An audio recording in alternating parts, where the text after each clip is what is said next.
in this video, I want to do something a little bit different than what I've been doing for the last couple of videos. Before, I was really focused on talking about the water resolution and exhausting what I thought were some of the best criticisms or criticisms that I thought might show up the most often or really nuanced on water resolution. And now I kind of want to switch over to talk a little bit about some of the LD resolution that just came out recently. It's really interesting to me because I think that it really touches on something that I think you'll end up see around college debates and now in high school debates, because they're both kind of dealing with a lot of similar interests and criticisms that I think have a lot of analogous terms. And so I basically wanted to kind of put this video together to just take you through the process of how I would think about or basically break down the upcoming LD topic as a critical debater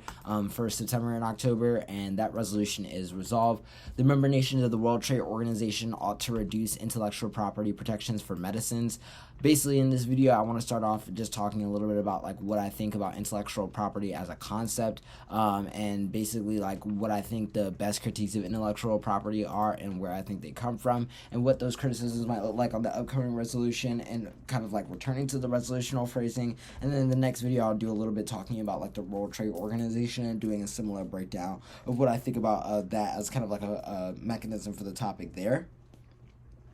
So yeah, I think that it's really interesting to see both a mechanism that you definitely don't get to see a lot when you're doing policy debate in terms of something outside the United States federal government, but I also think it's really interesting to see intellectual property as a concept showing up a lot more in debate and talking about its presence. So let's start breaking down what that term actually is. So, intellectual property is defined as the creation of the mind, such as inventions, literary and artistic works, designs and symbols, names and images used in commerce. Intellectual property is protected by law, so patents, copyrights, and trademarks, which enable people to earn recognition or financial benefit from what they invent or create. And so, in the context of the resolution that's upcoming, intellectual property is specifically protections in the context of medicine. And so, the members of the World Trade Organization would, for the affirmative, be reducing intellectual property protections over medicines. Thus, I think there are a lot of interesting arguments to be made about just what intellectual property is as a whole, and what I think maybe are some of the core values that can be critiqued about intellectual property that I think apply to a lot of cases. I think that when you're just thinking about what is kind of the core idea behind intellectual property as a whole, I think the place where a lot of criticisms kind of find a particular value in criticizing the concept is basically being able to critique the idea that there is a certain attachment to this one kind of holder of knowledge or knowledge maker, that the idea that someone came up with an idea is something that is an original, when the type of recognition that is usually given by intellectual property is something that's already being forced to professionalized interest and means and access of being able to do things in terms of experimentation, being able to go about the proper kind of set of necessary legal and political and economic institutions in order to create a patent or to create a protection for intellectual property. And so I think at base value, a lot of the arguments that you want to make are about why intellectual property as a whole is something that as a category, in order to be recognized for a kind of piece of intellectual property, is always is already a standpoint from access, from advantage, that attempts to create the basis of observations and conclusions about the world based off of who is able to be able to access this kind of privileged relationship to these types of social, political, and economic institutions. I think that the really important thing is to basically deneutralize intellectual property as something that is just vacantly good, and also the idea that intellectual property means that the person that is recognized for discovering a thing, that is recognized for getting a patent for the thing, is the person that is known as discovering the thing, or who actually holds knowledge over that thing. Because I think that's where a lot of the really good criticisms come into it of an idea, and is where I kind of want to start breaking down some of the resolution here. I think that, for instance, in the terms of IP law and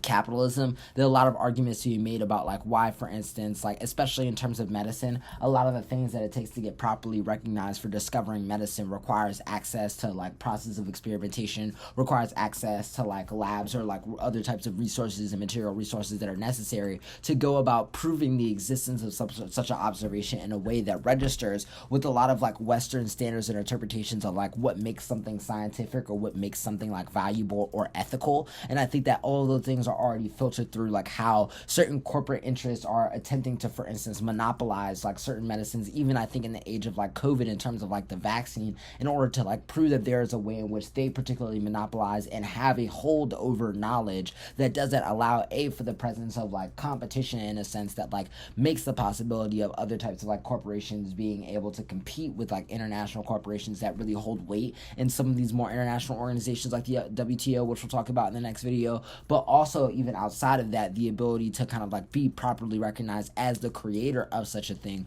requires the basically ability to easily access and maneuver these institutions that capitalism kind of already predetermines who has access to, based off of these kind of like prior relationships to like private property and investment in private resources and capital, etc. I think that when you transition with some of this, might like in terms of like what a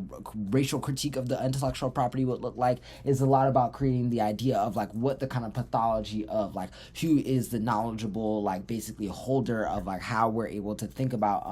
like how knowledge is dispersed and thought of, particularly in the context of medicine, and the way in which that is kind of like jettisoned or put next to like the person that cannot properly navigate those types of institutions, those that cannot basically properly maneuver these institutions as like those that hold knowledge. And I think that there's a really good argument, for instance, to be made about like why intellectual property is basically geared in order to like basically boost the way in which Western scientists, white scientists, etc., are made basically as like recognizable holders of like how we decide what types of medicines and things are healthy, etc., and what the condition or standard for healthiness is, versus basically like black people as receivers of, as basically passive interactors with the field of medicine. And I think that intellectual property protections basically continues to skew that in the direction of corporations in such a way that produces violence in a way that I think is particularly interesting in terms of how you study it, because I think so many arguments can be made about like how the idea of like who holds knowledge and like who is able to monopolize knowledge is a thing, is particularly able to like implement criticisms that are able to implement other like ways in which like social institutions use that pathology as a part of their daily functioning. And ultimately, I think that this criticism looks like a place where you can kind of situate the idea of the intellectual property as an entire field of knowledge as something that needs to be abolished, rather than the particular idea of whether or not reducing or increasing protections on it is in and of itself something that really matters in terms of like how as a structure it kind of like operates and produces active violence. Thank you for watching this video, and hopefully you'll tune into more.